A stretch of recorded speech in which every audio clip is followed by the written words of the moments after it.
All right, guys, this recording is to go over the USA Test Prep all-in quiz over 4C and 4E. Similarly to how I did the last USA Test Prep walkthrough, I'm just going to walk through the questions with you and walk through the answer choices. I'm not going to give you the correct answer, but I'm just going to talk through the questions and answer choices and maybe help you eliminate a couple of those choices. I'm also not going to be reading the entire passage, so you will still have to read the passages when you go in to retake for C and for E in USA Test Prep.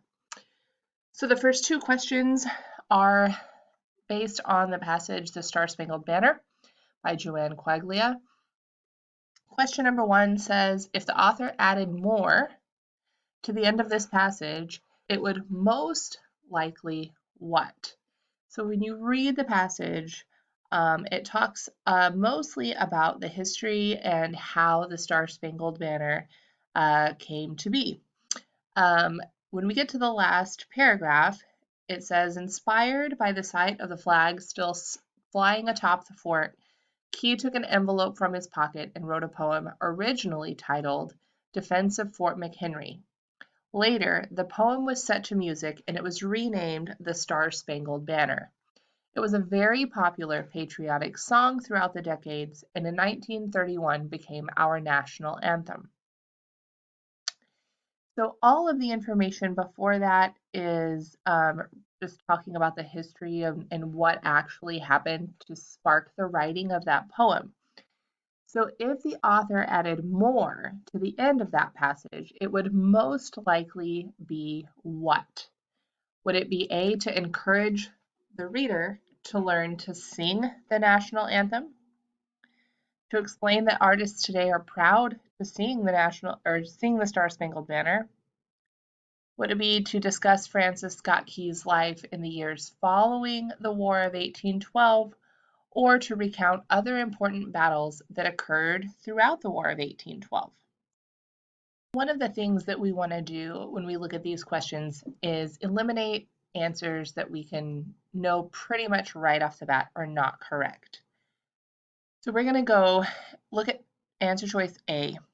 Do you think that anywhere in this passage is trying to encourage the reader to learn how to sing the Star-Spangled Banner? Or is this a passage that is targeted most likely towards American people or people that are already familiar with the Star-Spangled Banner and that would therefore probably already know it and know how to sing it, but maybe they weren't familiar with the background information? So the passage doesn't lead us to believe that they're trying to encourage the reader to do anything. So we're going to eliminate answer choice A.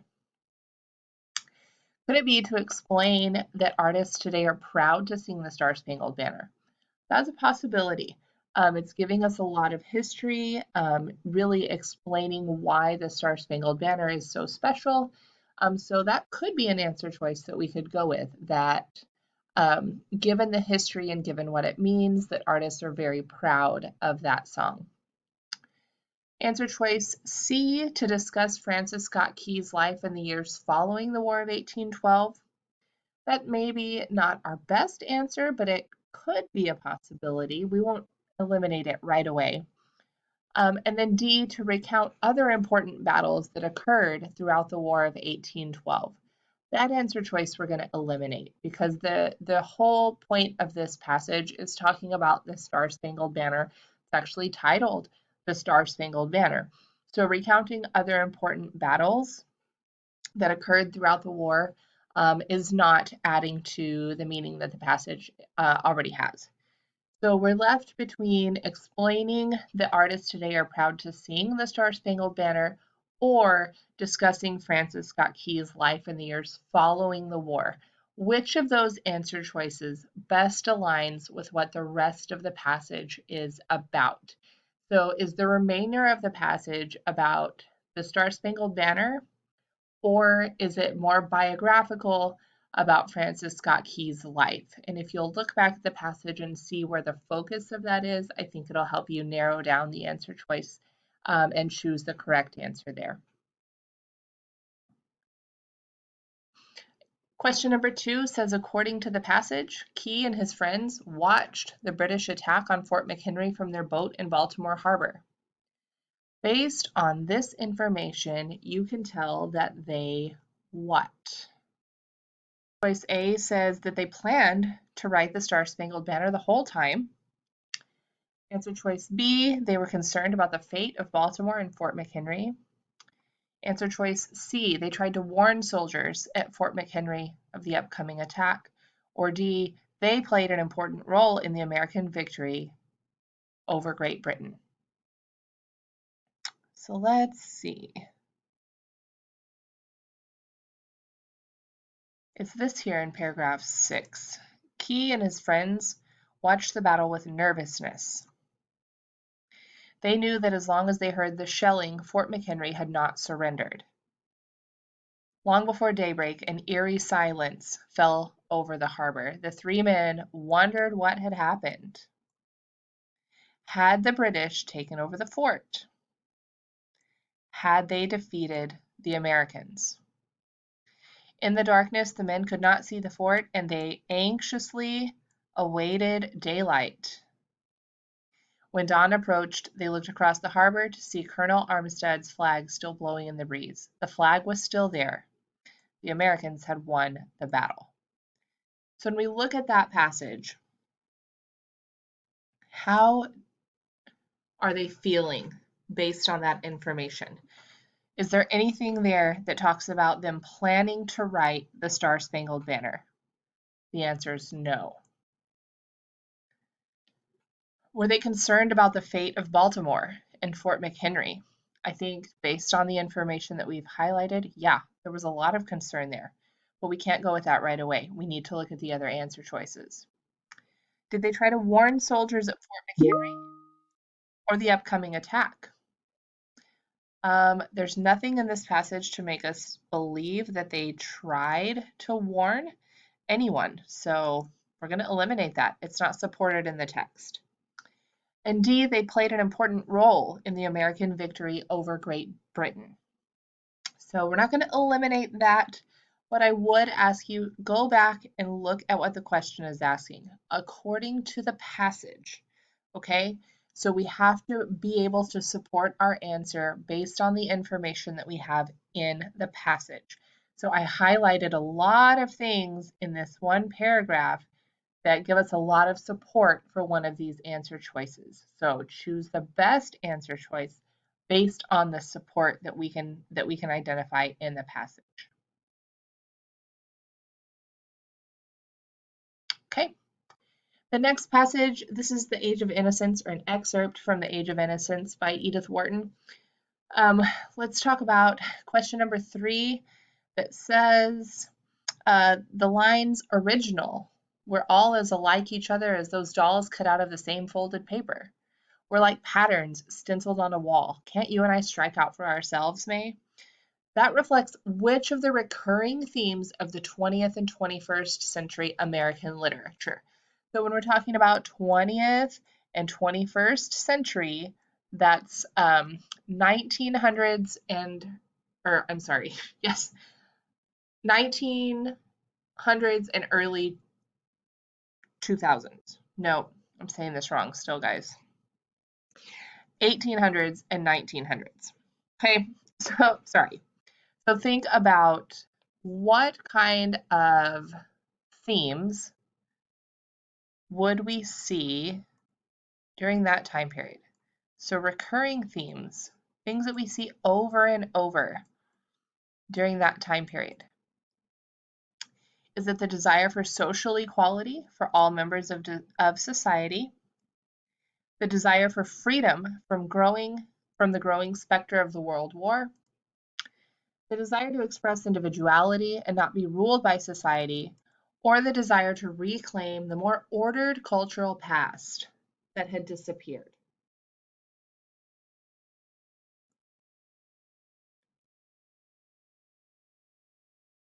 So we're going to think about the time period that we're looking at here, and the desire for social equality for all members of society is not a theme that we see recurring at that point in literature.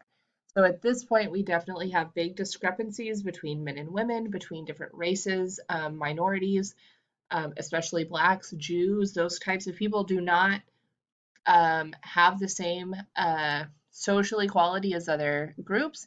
And we also don't see a strong desire to get to that place at this point during the 20th and 21st century. Desire for freedom from the growing specter of the World War. Uh, that's Again, that's something that might fit into part of it, but before 1920 there hadn't been a world war. So this answer choice is not our best answer choice either. So that leaves us with the desire to express individuality and not be ruled by society, and the desire to claim the more ordered cultural past that had disappeared. So what we have to go back to is the quote that it gives us in the passage. Okay, it's referring back to this specific quote. And it says, original, we're all as like each other as those dolls cut out of the same folded paper. We're like patterns stenciled on a wall. Can't you and I strike out for ourselves? What is it that this quote is directing us to? Is it their desire to express individuality or the desire to reclaim the more ordered cultural past? Look at the quote that you're given, that you're referring back to. What theme does this quote reflect out of these two answer choices? And that will be your best answer. Okay, similar question in number 4. This excerpt says it would presently be his task to take the bandage from this young woman's eyes and bid her look forth on the world. But how many generations of the women who had gone to her making had descended bandages to the family vault? He shivered a little, remembering some of the new ideas in his scientific books, and the much-cited instance of the Kentucky cavefish, which had ceased to develop eyes because they had no use for them. What if, when he had bidden May Welland to open hers, they could only look out blankly at blankness? So the references to the bandages over May's eyes corresponds best to which 20th century movement. So we're talking about early 1900s here, or 1900s in general. Okay, and May is a female character. She has bandages over her eyes. So what do you think this historical movement is it referring to? Is it World War One? World War One is not a historical movement. It's an event that happened in a historical event, but not necessarily a movement for change. Is it civil rights? Could be. Is it women's suffrage? Or is it the populist movement? So one thing I would recommend with this particular um, set of answer choices is that you look up any words that you're not familiar with. If you don't know what suffrage means, you need to look that word up. In this instance, I'm just going to tell you, women's suffrage means women's right to vote. Okay. The populist movement, if you're not familiar with what that is, that's something that you would look up. So when you're thinking about who is the character that we're talking about, she's a young woman. Let's see. He wants her to kind of break out of this cultural norm or cultural expectation that she's been a part of. So civil rights is not a terrible answer choice. However, we can be more specific, and we're being more specific in the context of her being a woman. So we're going to eliminate that answer choice. It's really broad. We can narrow that down quite a bit. So between answer choice C and D, which best applies to the passage that we're given here? Is it women's suffrage or is it the populist movement?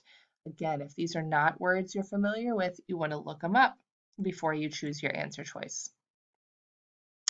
And finally, question number 5, we spent quite a while on this question in our warm-up to CC on Tuesday. So if you want the full detailed version, you can go back and watch that warm-up recording from Tuesday where we broke this question down into lots of pieces. But the word that best represents what May seems to value is A, conformity, B, creativity, C, individuality, or D, love. So what tripped some people up here is that we're looking at what May seems to value, okay? Nowhere in the question does it ask what she says.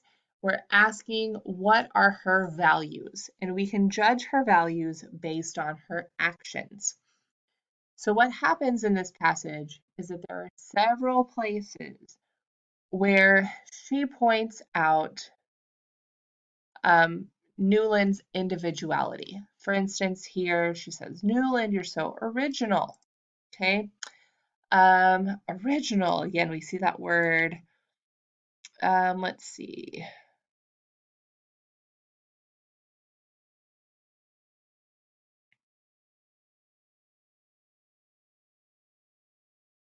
We see several places where she kind of praises him for being different and praises him for being an individual. However, what I want you to think about is what does she choose to do? Okay. He asks her to elope with him. And what does she decide to do? So I want to go back and look right here.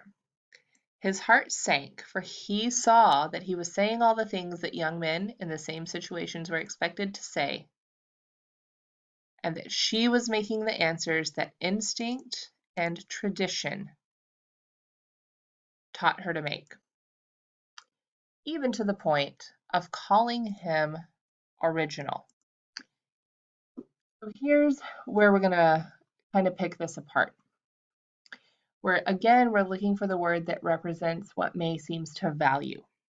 She points out his individuality and his originality. However, is that what she chooses to do? What does she choose to do? So I'm going to eliminate individuality and creativity because those are not valued enough to make her choose them. She says, she calls it out, she points out that he's original, but she doesn't choose that. I'm going to refer back to this little passage that I've highlighted here where he says his heart sank, for he saw that he was saying all the things that young men in the same situation were expected to say, and she was making the answers that instinct and tradition taught her to make. That's the piece of evidence that we need to look at to be able to determine the best answer for answer choice number 5. Again, we talked about this in a whole lot more detail during our warm-up time on Tuesday. So if number 5 is still tripping you up, go watch that recording. We really picked that question apart on Tuesday. Once you finish watching this review, then you can go back in and take the retake for all in 4C and 4E. I just assigned it to you on Wednesday today, and it's titled Retake 4C and 4E.